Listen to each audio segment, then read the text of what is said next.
Hello, model citizen here, and welcome to my Back to the Future display / collection. In this video, I'll be doing a quick overview of the collection, and in later videos, I plan on going into detail about each section in the display. I'm super excited to show my collection here in the display and all of the intricacies and all of the details on this display, and I hope everybody enjoys this. Let's jump into it. You can probably tell by now that I'm a super fan of Back to the Future. I've been a huge fan for as far back as I can remember, and I've been collecting Back to the Future memorabilia since I was 12, and well, here I am with this collection displayed in what I believe to be a really interesting format. As you can see, the collection has quite a few items in it.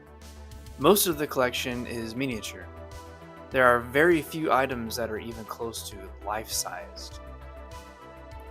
The items are not only things that I purchased, but some are even custom made, being made from materials like small pieces of wood, cloth, paper, and other materials.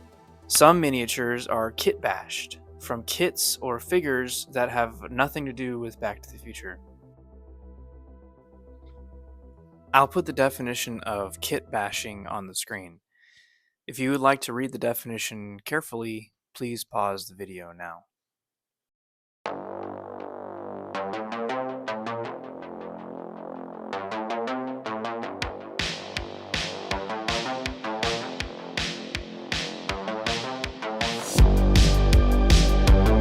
One of the things you may or may not notice, but which I will make sure to point out, is that my collection doesn't just emphasize collecting Back to the Future memorabilia, replicas, and miniatures.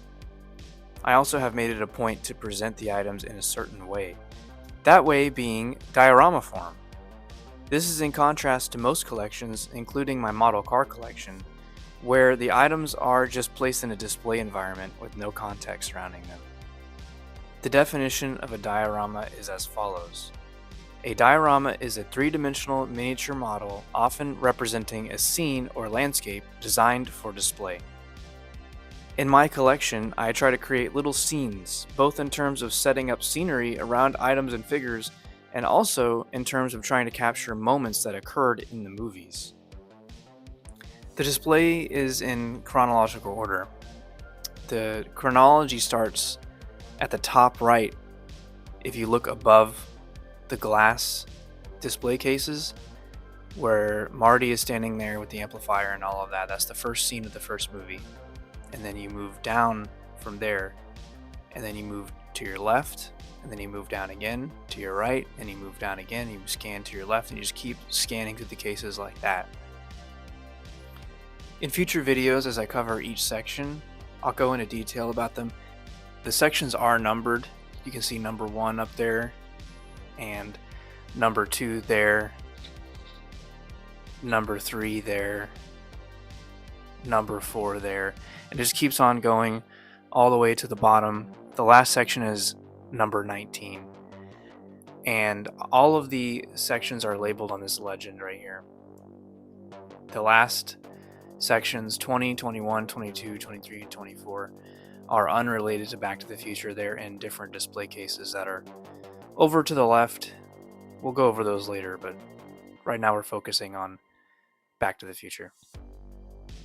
Also, the reason for the clock tower being up there and not really being in order with anything is because the clock tower had to be out of the display cases. It was too big, it was too tall, and too wide to fit down below, so it had to be sitting on top. It had to be situated to the left because, as you can tell, everything with Doc standing there and all of that occurs to the left of the clock tower. So that made me have had to put the opening scene section over here to the right.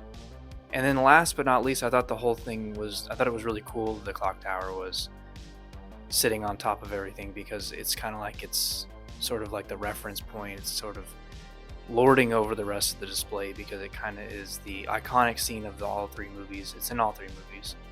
And so it didn't really need to be in order. It just needed to be up top in its special little place, and you just can always look up to the clock tower whenever you want to.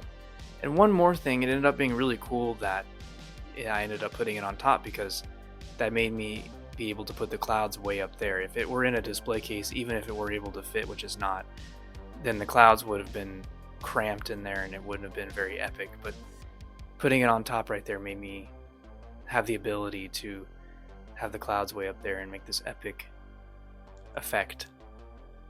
So now, looking to the right of the glass display case, you'll notice all of these newspapers.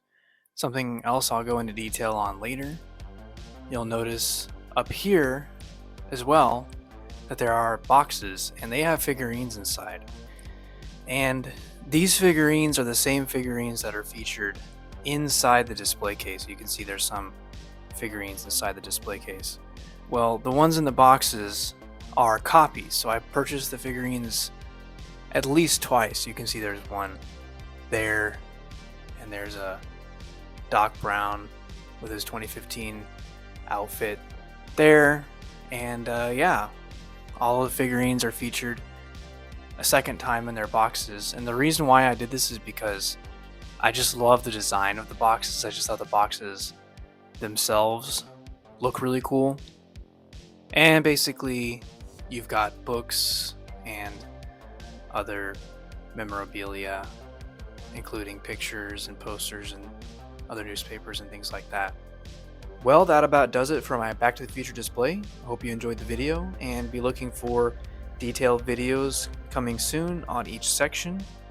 And until then, remember, the future is whatever you make it, so make it a good one.